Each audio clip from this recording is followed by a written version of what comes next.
Next thing I want to talk about real quickly is believing in yourself. And who wrote this? Who said that? Anybody know who said that? Not Tiger Woods. Michael Jordan, yes. Look at that. That guy, look at that. 26 times they called his number to take the game-winning shot, and he missed. And I promise you, on number 20, he's not thinking, oh my gosh, I hope coach doesn't call my name. He's thinking, give me the ball. Some of you struggle with your confidence. I want to ask you something about this with confidence. Obviously, they won 6 world championships. You might be thinking it's easy to be confident when you're Michael Jordan, but I'm going to give you some ideas that he talks about. How about this? Where does confidence come from? I'm going to challenge you that it only ultimately comes from yourself. Some of you in this room need your coaches to say the right thing to you in order for you to feel good about yourself. Some of you need your teammates to build you up all the time. Or maybe you need your buddies to always kind of tell you how you think or what you should think about in order for you to feel good about yourself. And here's the thing. Confidence is not a gift that other people can give you. Ultimately, it comes from you. Now, I would tell you, if somebody gives you a compliment, they can influence your confidence. And by the way, if they give you a compliment, I want you to simply say thank you and don't say anything else. Try that sometime. Some of you will not do well with that.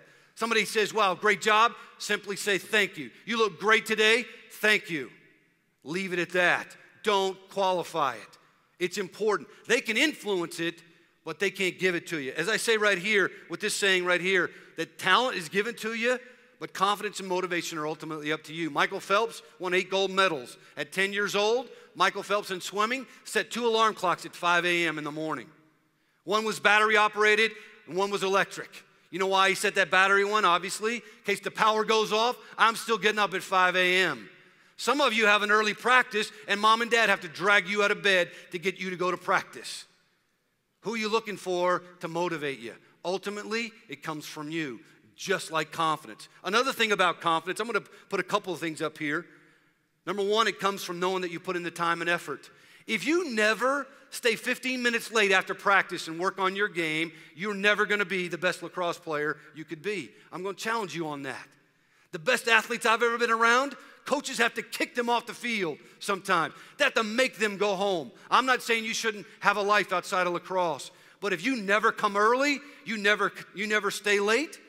You know the best lacrosse players at Duke, I can see them regularly out there on our turf working out in between classes. They got 2 or 3 of their buddies and they're out throwing the ball around or they're practicing shooting. And we got other guys on Facebook hanging out, taking naps, whatever it might be. How about you? Are you willing to do that? Guess what? You try twice a week, staying 10 or 15 minutes later after practice, you are going to be more confident. Think about when you take a test. You go take an exam and you haven't prepared, you don't feel confident. If you're struggling with your confidence, go spend some time working on practice. Another thing is, I say you got to fake it until you make it. And what I mean by that is, some of you do great in practice until coach comes around. All of a sudden, coach is watching you, and you start to guide the ball. You start to think, don't screw this up. Some of you, you go to a tournament, and you know that Duke coach is there. You know that college coach is there that you hope to go play around, and all of a sudden, things change for you.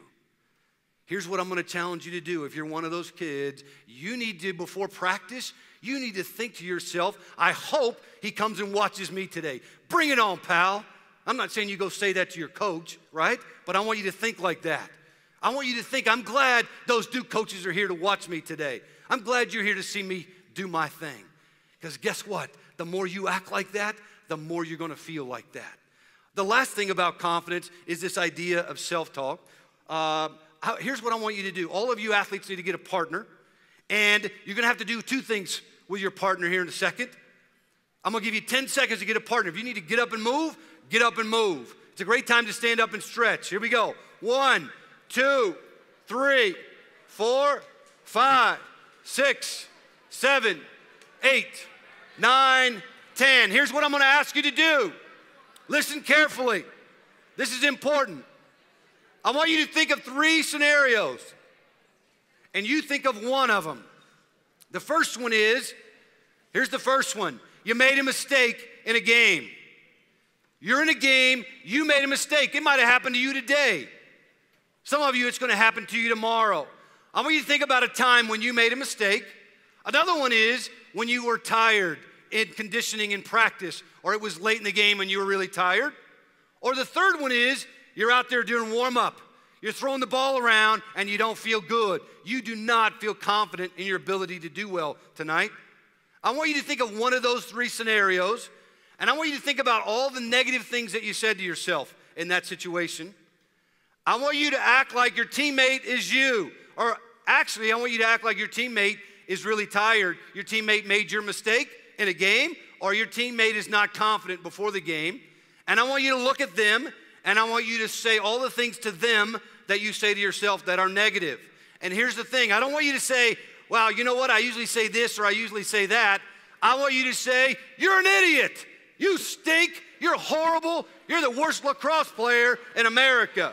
Don't leave anything out. Both of you do that. Go. Go.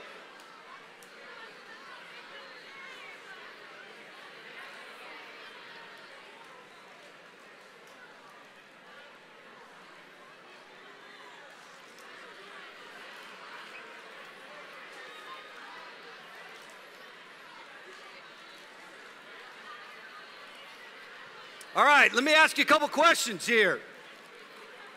Let me ask you, and you're going to use your partner here in a second. Hold on.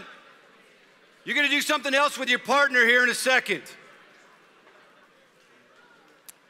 Athletes, I want you to think about this. What if every time you made a mistake, every time you make a mistake, one of your teammates comes up to you and gets in your face and says, wow, you're an idiot. That's the worst shot I've ever seen in my life. You kidding me? How about this? Hold on. How about this? You're at practice. You're doing conditioning. You're doing conditioning, and your friend, your teammate's on the sideline saying, oh my God, I can't believe you got 10 of these to go. It's really hot. You're never going to make it. Your legs are killing you. You're not going to make it. Or she comes up to you right before the game when you're out there warming up and say, wow, you look bad tonight.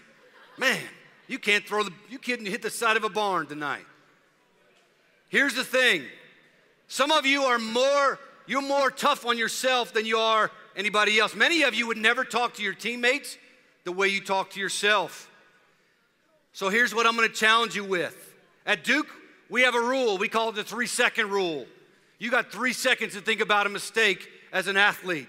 1001, 1002, 1003. If you're thinking about it any longer than that, you are not mentally tough. Some of you that are goalies, you let a goal go into the first couple of minutes of a game, you're thinking about that and beating yourself up for the rest of the game. Some of you guys get beat on defense. You're thinking about that for the next 20 minutes. And I'm going to challenge you, you can't consciously pay attention to more than one thing at a time. And if you're thinking about that, you cannot be paying attention to what you're doing right here in the moment.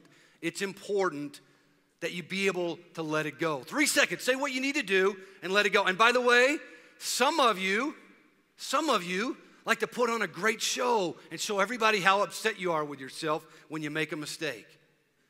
And I'm going to tell you, the only thing you do when you do that is demonstrate your lack of mental toughness. It takes a much more mentally tough athlete, deal with a mistake, get your head up, and make a great play on the next play. That is a mentally tough athlete.